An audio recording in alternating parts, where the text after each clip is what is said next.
नमस्कार, मैं शिवानी रतूड़ी आर्यभट्ट टाइम्स में आपका स्वागत करती हूँ।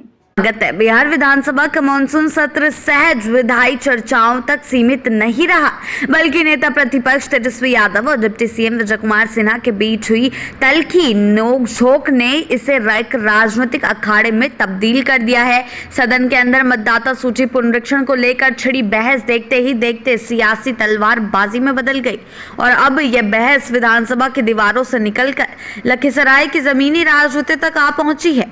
तेजस्वी यादव ने जहां डिप्टी सीएम पर यह आरोप जड़ दिया कि उन्होंने सदन के भीतर यही बोलता रहेगा खाली जैसे शब्दों से उन्हें अपमानित करने की कोशिश की, वहीं डिप्टी सीएम विजय कुमार सिन्हा ने इसका तीखा जवाब देते हुए सिर्फ इन आरोपों को खारिज किया, बल्कि तेजस्वी को एक खुली चुनौती दे डाली। हिम्मत है तो लखीसराय से चुनाव लड़कर दिखाएं।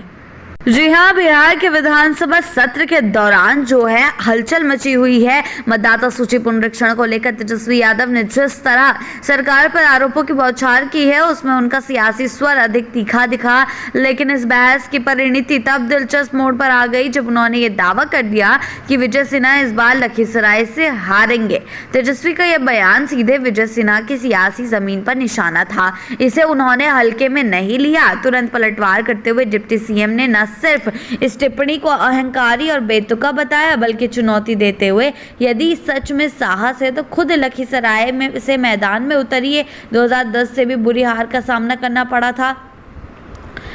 डिप्टी सीएम ने अपनी प्रतिक्रिया में जहां तेजस्वी यादव पर वंशवादी अनुकंपा की राजनीति करने का आरोप लगाया, वहीं खुद को जनता का सच्चा प्रतिनिधि बताया।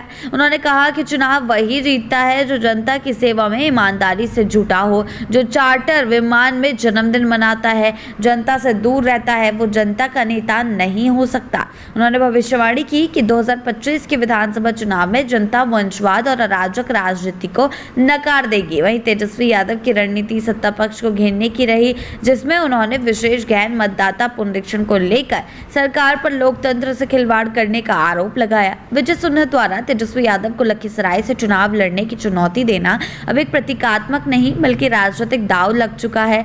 अगर तेजस्वी इस चुनौती को स्वीकार करते हैं तो ये बिहार विधानसभा चुनाव 2025 के सबसे हाई वोल्टेज मुकाबले में से एक बन जाएगा। दूसरी ओर यदि तेजस्वी इस नजरअंदाज करते हैं तो एनडीए से उनके घबराहट के रूप में पेश करने से नहीं चूकेगा।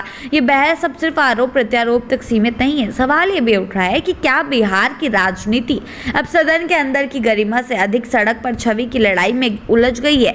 सत्ता पक्ष और विपक्ष दोनों अपनी ओर से बयानों से जनता को ध्यान बुनियादी मुद्दों से हटाकर सियासी ब्रांडिंग की ओर मोड़ने में जुटे हुए हैं। तेजस्वी और विजय सिन्हा के बीच ये टकराव न केवल व्यक्तिगत राजनीति अस्तित्व की लड़ाई है, बल्कि यह आने वाले चुनाव की रणनीतिक तैयारी का संकेत भी है। दोनों ही नेता जानते हैं कि बिहार में चुनाव जीतने के लिए सिर्फ विकास की बात नहीं बल्कि जनता से सीधा जुड़ाव और क्षेत्रीय प्रभाव की ठोस रणनीति भी चाहिए। विजय सिन्हा लखीसराय को अपनी सियासी ताकत का प्रतीक मानते हैं, वहीं तेजस्वी के लिए यह चुनौती उनकी नेतृत्व क्षमता और जनाधार के विस्तार की कसौटी बन सकती है। आने वाले दिनों में ये देखना दिलचस्प रहेगा कि तेजस्वी यादव की वाकई विजय सिन्हा की चुनौती स्वीकार करते हैं या इसे महज सियासी शोर मानकर आगे बढ़ जाते। ऐसी ही अपडेट्स के लिए जुड़े रहें आर्यभट्ट टाइम्स के साथ ही चैनल को सब्सक्राइब करना ना भूलें और हमारी फेसबुक और वेबसाइट के साथ भी जरूर जुड़ें।